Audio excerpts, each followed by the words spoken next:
Die werkplek is een van die dinge wat deurlopend ontwikkel en verander. Gevolglik word jou elektroniese beeld soos weergegee in sosiale netwerke en op internetforums al meer belangrik. Vanoggend sluit Letitia Aflaich, eienaar van Kanye Staffing Solutions, by ons aan om te praat oor die moeds en die moenies op die internet vir werksoekers. Môre Letitia. Môre Daniel. Ons het so lekker gesels, ek en jy, né? Ja, goed so. Okay, kom ons begin. Sê vir ons, hoe belangrik is aanlyn werwing deesdae in die werksomgewing? Verskriklik belangrik, Daniel. En die rede daarvoor is dat omtrent 80% van ons werwing word aanlyn gedoen. Die rede daarvoor is dat ons adverteer poste wel om mense te kry om in te skakel of vir CV's te sien, maar gewoonlik werf ons mense vir 'n spesifieke kliënt, vir 'n spesifieke pos met spesifieke kriteria soos ondervinding, tersiêre, opleiding, salarisskaal ensovoorts. So dis baie makliker vir ons om aanlyn te gaan en 'n spesifieke persoon te soek as om deur 100 CV's te hardloop wat ingestuur word en dan daai persoon so te kry. Ja, maar natuurlik is alle informasie nou klaar vir jou raad.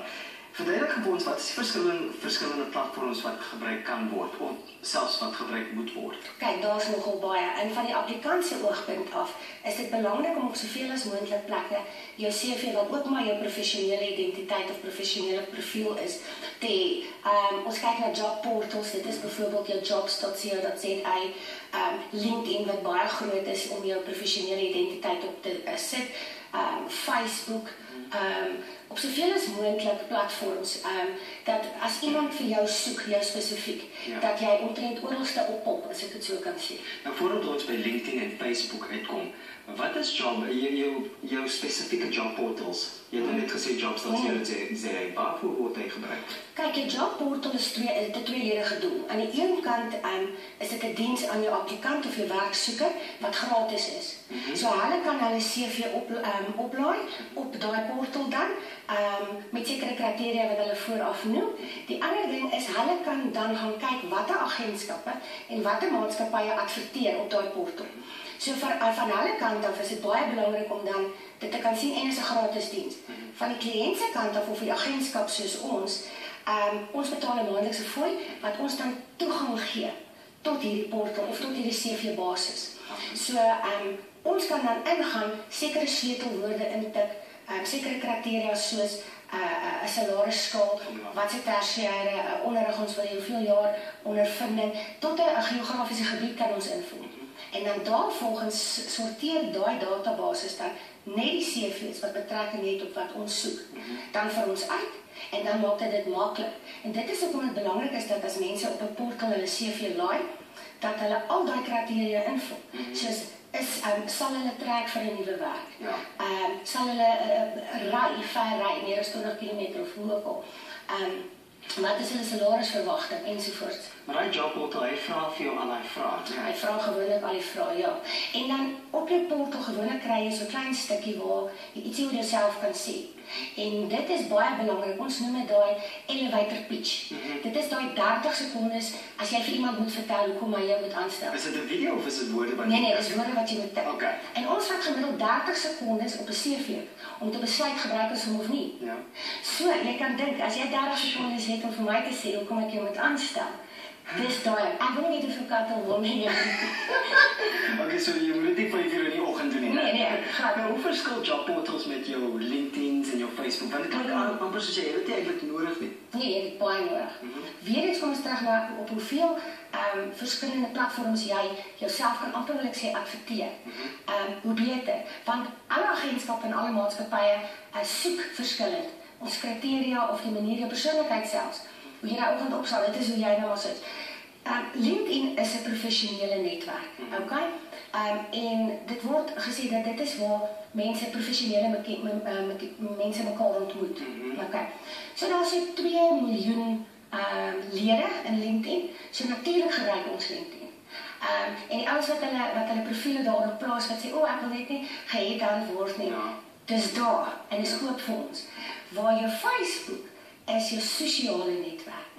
Ongelukkig wat mense nie besef nie is dat jy nie jou professionele identiteit en jou sosiale identiteit kan skei nie.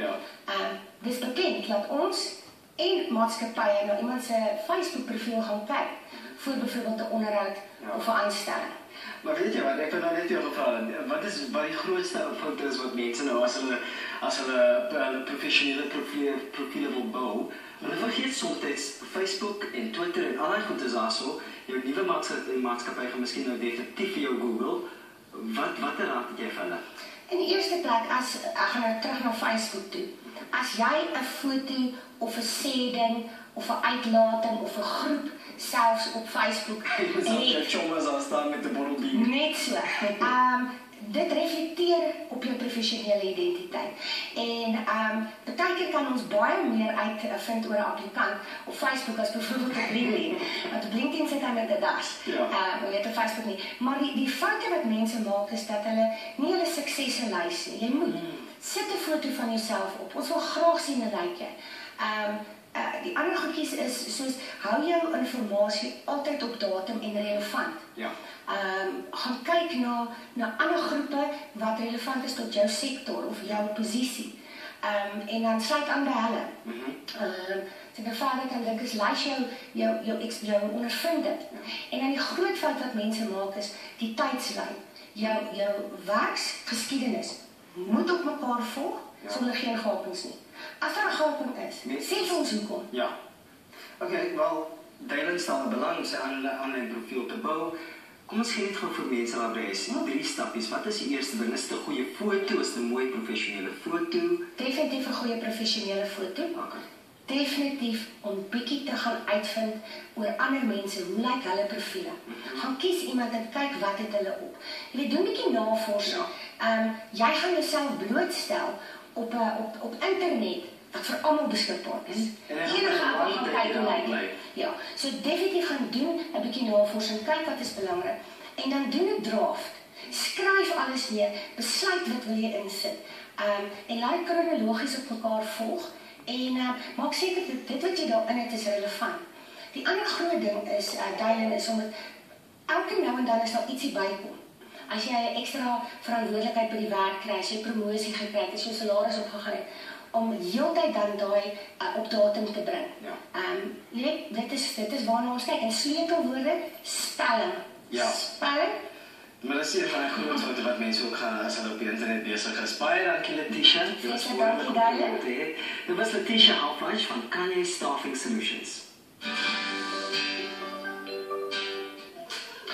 Dat is vandag een betrekking ook so 'n paar poste wat op www.jobs.co.za geadverteer word. Ja, die eerste een, Cousins Recruitment Services is op soek na 'n senior mynbeplanner vir hulle kliënt in Johannesburg Wes. Hierdie posisie lewer tegniese dienste en toesig met betrekking tot geologiese modellering, mynbeplanning en ontwerpaktiwiteite, insluitend modelgeldig verklaring, audits, volhoubaarheidsstudies en die lewering van tegniese verslae. Die salaris is 900.000 tot 1 miljoen rand per jaar. Ek wil daar werk. Kanye Staffing Solutions op soek na 'n eksterne verkope verteenwoordiger in die ooste van Johannesburg. 'n Maandelikse salaris van tussen 20 en 35.000 rand word aangebied. Die geskikte kandidaat moet ervaring hê met pompe en dan sal mynbou en ontwateringservaring die kandidaat bevoordeel. Is jy energiek, doelgerig en teikengedrewe? Salesbox Integrated Sales Solutions soek iemand met farmaseutiese verkope en produksieervaring vir onder meer die verkoop van DVT-profilakse aan privaat hospitale. 'n Mededingende salarispakket word aangebied. Future Africa Consulting and Training is op soek na 'n auditbestuurder vir 'n kliënt. Die kandidaat moet 'n indiepte kennis van en vaardighede hê in audit en rekeningkunde, sowel as 'n GRSA, ACCA of RGA kwalifikasie. 'n Minimum van 1 jaar se bestuurservaring en 'n geldige rybewys is noodsaaklik. 13 minute voor 6, ons fokus hierdie week op